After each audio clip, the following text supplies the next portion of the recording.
Bismillahirrahmanirrahim. Assalamualaikum warahmatullahi wabarakatuh. Selamat siang, salam sejahtera untuk kita semua. Perkenalkan, kami dari kelompok 8 akan melanjutkan materi minggu lalu, yaitu etika administrasi pendidikan.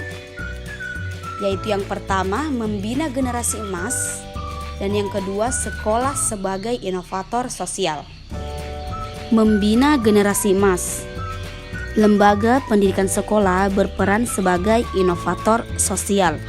Atas dasar perannya itu, sekolah membina kompetensi individual setiap siswa menjadi SDM cerdas yang memiliki keahlian ilmiah, kecakapan, dan keterampilan dalam mengolah segala potensi yang ada di lingkungan alam dan sosial daerahnya.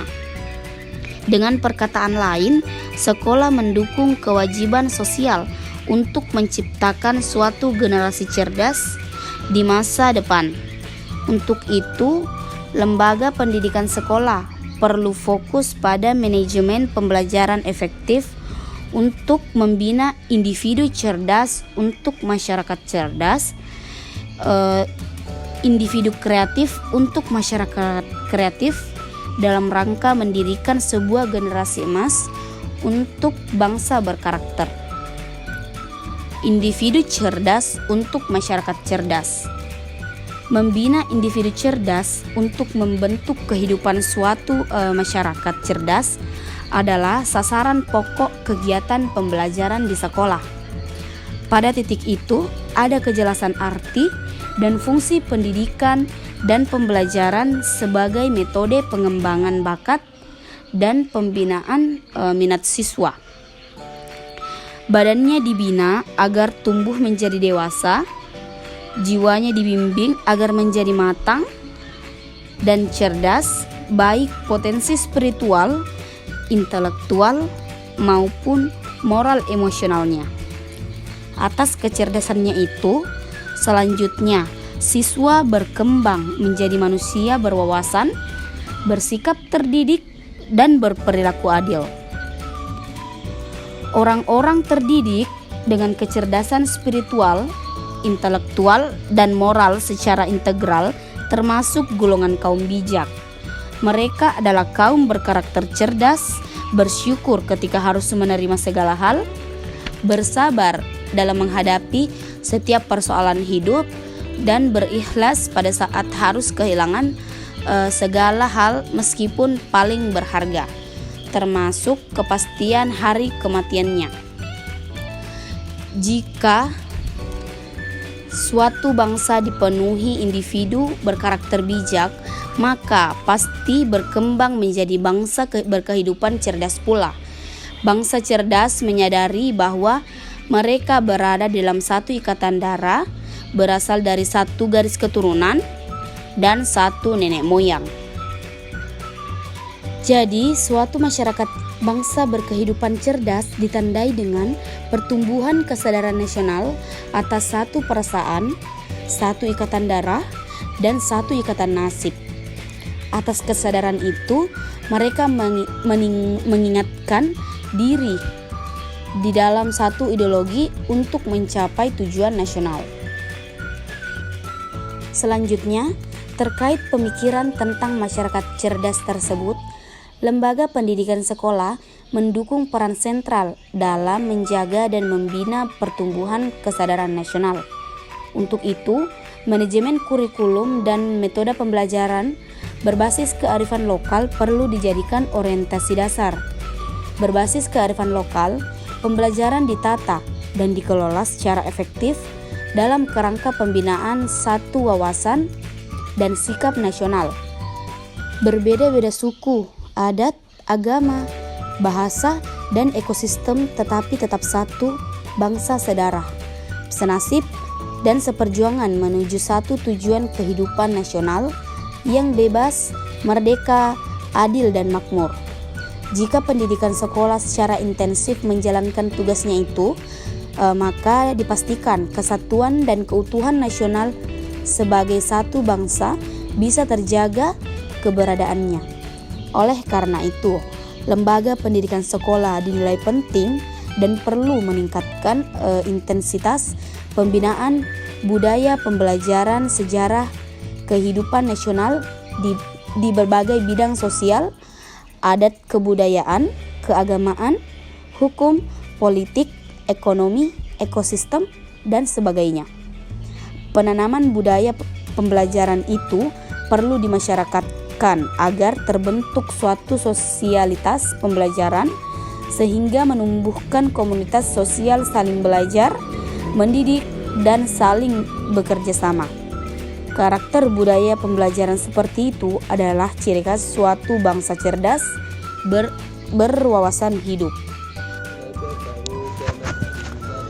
Individu kreatif untuk masyarakat kreatif. Persoalan tentang membina individu kreatif untuk masyarakat kreatif. Pemberdayaan sistem otonomi pendidikan adalah dalam rangka mendukung peran lembaga pendidikan sekolah sebagai inovator sosial. Strategi manajerial sekolah perlu fokus pada proses kegiatan belajar efektif ke arah terciptanya iklim budaya belajar.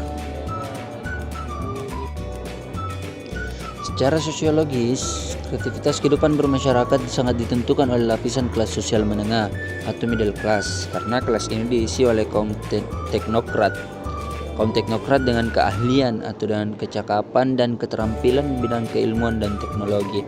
Atas kemampuannya itulah mereka menyusun suatu perencanaan bersifat sosial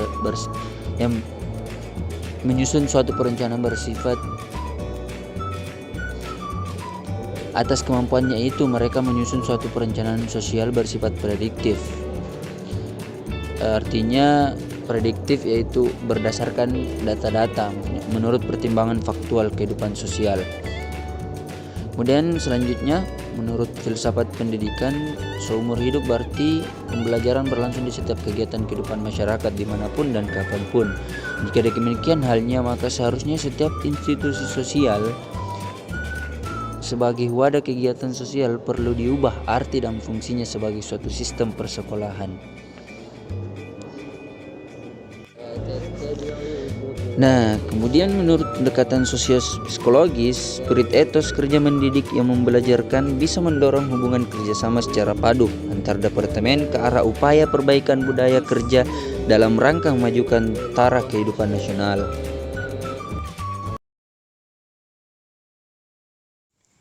Materi selanjutnya yaitu generasi emas. Persoalan tentang membina generasi emas secara akumulatif.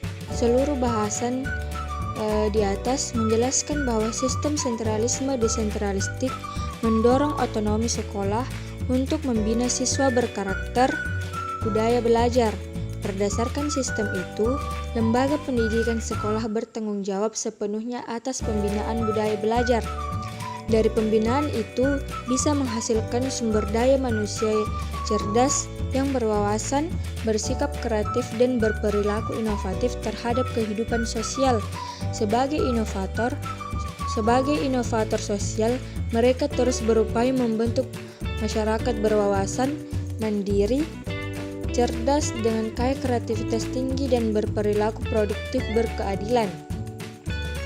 Mereka adalah generasi emas yang mampu mengubah kehidupan masyarakat menjadi berkarakter produktif, bukan konsumeristik. Pembelajaran adalah bentuk eksistensial pendidikan, dan bagi manusia pendidikan menentukan kualitas kelangsungan hidup. Sudah terbukti secara faktual bahwa karena pendidikan dan pembelajaran, manusia selalu mampu menciptakan perubahan yang bermanfaat bagi kelangsungan hidupnya. Jadi pendidikan dan pembelajaran adalah kunci perubahan. Oleh karena itu, kegiatan belajar dikelola secara kelembagaan di sekolah agar berjalan secara intensif, efektif, dan efisien, menghasilkan nilai-nilai yang bermanfaat bagi kelangsungan hidup.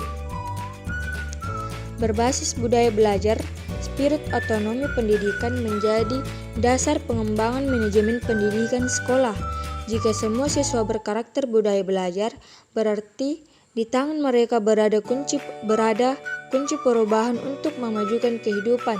Berkarakter budaya belajar, kelak siswa diharapkan menjadi sumber daya manusia yang selalu terdorong ingin mengetahui kebenaran yang lebih substantif tentang suatu objek daripada sebelumnya. Ketika itu, pengalaman dan akal pikiran bekerja secara dialektis, saling uji-menguji tingkat kebenaran hasil pembelajarannya tentang suatu objek. Dari dialektika itu muncul suatu dorongan untuk mempelajari secara lebih rinci. Kondisi itu dilatar belakangi oleh keterbatasan setiap individu dalam memahami nilai kebenaran suatu objek. Akan tetapi, perbedaan kondisi itu justru mendorong terbentuknya berbagai macam jenis komunitas belajar. Sebenarnya, setiap komunitas jenis apapun terbentuk atas dorongan spirit belajar, ingin mengetahui kebenaran baru. Oleh karena itu, setiap komunitas dipastikan berjiwa belajar agar dapat berkembang maju sesuai nilai-nilai kebenaran faktualnya. Karena setiap komunitas sosial dalam bidang apapun pasti berjiwa belajar, maka belajar adalah kegiatan sosial bersifat mempersatukan. Jika setiap sekolah berhasil membina karakter budaya belajar di dalam diri seluruh siswanya, maka suatu generasi pembelajar akan terbentuk di masa depan. Seluruh generasi itu akan tersebar merata dan berimbang di setiap titik sentral bidang kehidupan sosial manusia, baik dalam hukum, politik, seni budaya, dan sudah barang tertentu bidang pendidikan sendiri. Selebihnya bisa terserap habis baik langsung maupun tidak langsung di dalam setiap lembaga kekuasaan eksekutif, legislatif, dan yudikatif. Dalam keadaan demikian, dinamika kehidupan negara cenderung diliputi sepenuhnya dengan generasi pembelajar, generasi berkarakter budaya belajar. Oleh karena itu, setiap kebijakan yang ditentukan pasti dapat diterima oleh semua pihak. Mengapa? Karena kebijakan itu pasti mengandung nilai kebenaran sebagai hasil pembelajaran yang bermanfaat bagi hidup dan kehidupan. Generasi pembelajar dimaksud adalah generasi emas yang di dalam dirinya tumbuh benih-benih kecerdasan spiritual, intelektual, dan moral. Pembinaan benih kecerdasan spiritual berkembang membentuk wawasan hidup yang secara ontologis mencakup dimensi asal mula dan tujuan seluruh eksistensi hidup dan kehidupan. Di dalam wawasan tersebut terkandung nilai kebenaran universal yang berfungsi sebagai pembingkai pluralitas jenis dan taraf kehidupan dalam satu kesatuan asal mula dan tujuan. Berdasarkan kecerdasan spiritual, pembinaan benih kecerdasan intelektual membentuk suatu pendirian dalam bersikap hidup kreatif sesuai dengan nilai kebenaran objektif. Sikap kreatif itu selanjutnya terus mendorong terbentuknya sistem teknologi dan perindustrian, sehingga produktivitas menjadi orientasi kehidupan sosial. Kemudian, menurut dasar kecerdasan spiritual, sikap kreatif itu mendorong benih kecerdasan moral tumbuh berkembang membentuk perilaku adil menurut hakikat nilai kebaikan. Perilaku adil itu selanjutnya berfungsi mengendalikan pemberdayaan teknologi perindustrian dalam berproduksi sesuai kebutuhan nyata. Jadi perindustrian beretika menjadi sebuah tuntutan nyata agar setiap jenis produksi senantiasa bisa dipertanggungjawabkan untuk kemanfaatan bagi kelangsungan dan kemajuan hidup dan kehidupan ke arah tujuan akhir. Oleh karena itu, pengembangan rencana strategis manajerial seluruh tahapan proses kegiatan belajar di sekolah perlu fokus pada pembinaan terbentuknya generasi emas berkarakter pembelajar sejati di masa depan. Artinya, generasi cerdas berwawasan spiritual, bersikap intelektual kreatif, dan berperilaku produktif berkeadilan. Sebagai pembelajar sejati, generasi emas selalu terdorong untuk menciptakan perubahan yang bermanfaat bagi dinamika kelangsungan hidup bergerak maju ke arah tujuan akhir. Sebagai inovator sosial, generasi emas kompeten dalam mengubah kehidupan masyarakat bermental konsumeristik menjadi masyarakat mandiri berkarakter dinamis ke arah kehidupan produktif berbudaya adil.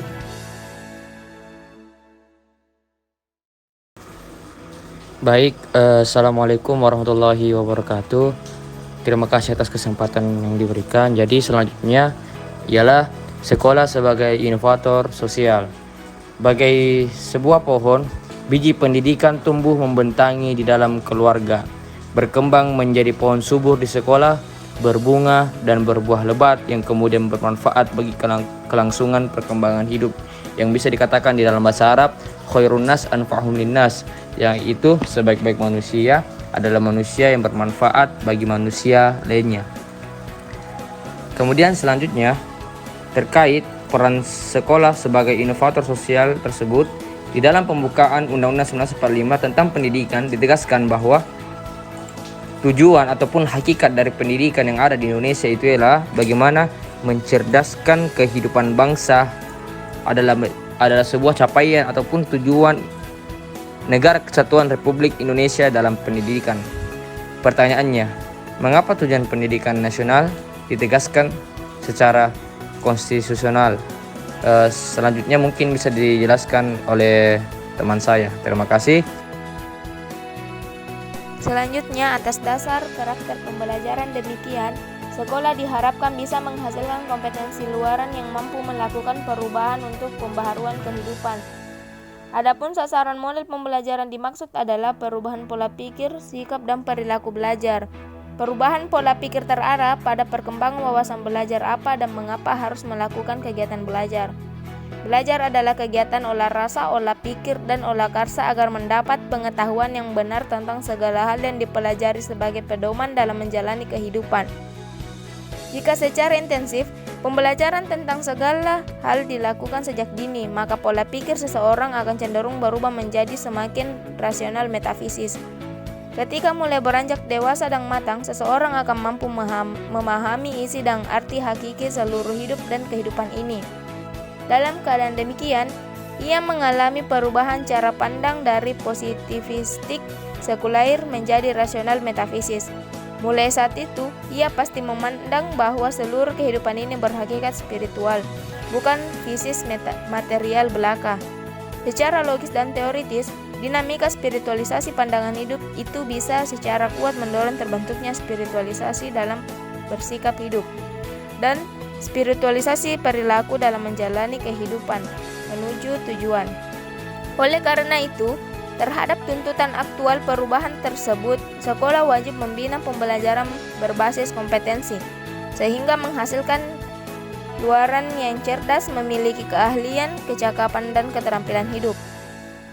Selanjutnya, kategorisasi keberagaman karakteristik kompetensi menurut jenjang dan satuan program pendidikan tersebut secara fungsional dinilai berbanding lurus dengan kebutuhan pembaharuan kehidupan masa depan. Untuk itu, manajemen operasional sistem pendidikan nasional dituntut agar pada akhirnya bisa mendorong pemberdayaan manajemen pembelajaran di sekolah untuk berorientasi pada sistem pendidikan karakter. Mengapa?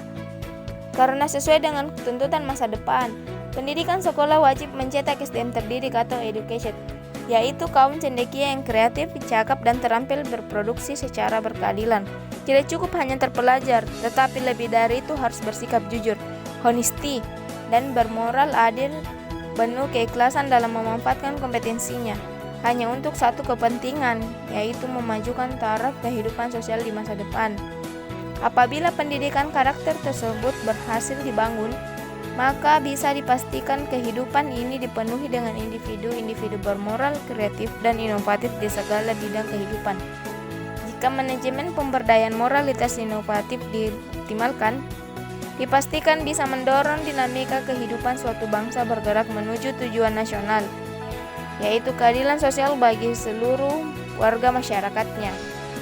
Jadi, pemberdayaan pendidikan karakter bisa mengubah taraf kehidupan bangsa Indonesia menjadi semakin cerdas, baik spiritual, intelektual, maupun moralitasnya.